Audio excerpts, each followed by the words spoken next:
अस्सलाम वालेकुम व्यूअर्स, कैसे हैं आप? उम्मीद है सब खैरियत से होंगे।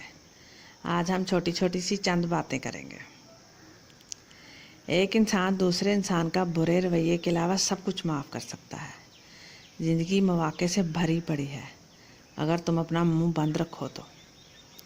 सबको खुश करने वाले की मिसाल ऐसे है जो मगरमच्छ को ये सोचकर खिलाता है ये मुझे नहीं खाएगा। ज़िंदगी कभी तर्क ना करें, मौत के सिवा हर चीज़ से निकलने का एक रास्ता है।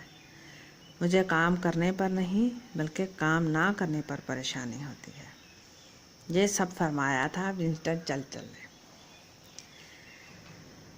विंस्टन चर्चिल के बारे में तो आप जानते होंगे। वो अमेरिका का सदर भी था, पार्लियामेंटेरियन भी था। फिर उसने बहुत सारी ऐसे अक़वाल उसके हैं जिनसे मोटिवेशन मिलती है, कुछ करने का, आगे बढ़ने का हौसला मिलता है। कुछ करना चाहिए ना, आगे बढ़ना चाहिए। हमें भी अपना हिस्सा डालना चाहिए इस ज़िंदगी में, बजाय कि हम आराम से बैठे रहें और कुछ भी ना करें, बस सोते रहें और आराम से जो भी मिले खा लिया और आराम किया।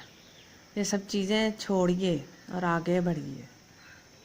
ये वो दौर नहीं है जो पीछे रह गया। वो पुरानी फरसुदा ख्यालात को छोड़ें और प्लीज़ आगे चलें। ये सब छोटी छोटी चीज़ें ही हमें आगे बढ़ने का हौसला देती हैं। इनसे हम आगे चल सकते हैं। तो आप भी ऐसी चीज़ें सुनें और इन पर गौर करें और अपने आगे बढ़ें। तो ये बस छोटी छोटी सी चंद बातें थी जो मुझे आपसे शेयर करनी थी। अपना ख्याल रखिएगा और ज़िंदगी को रुकने ना दीजिएगा।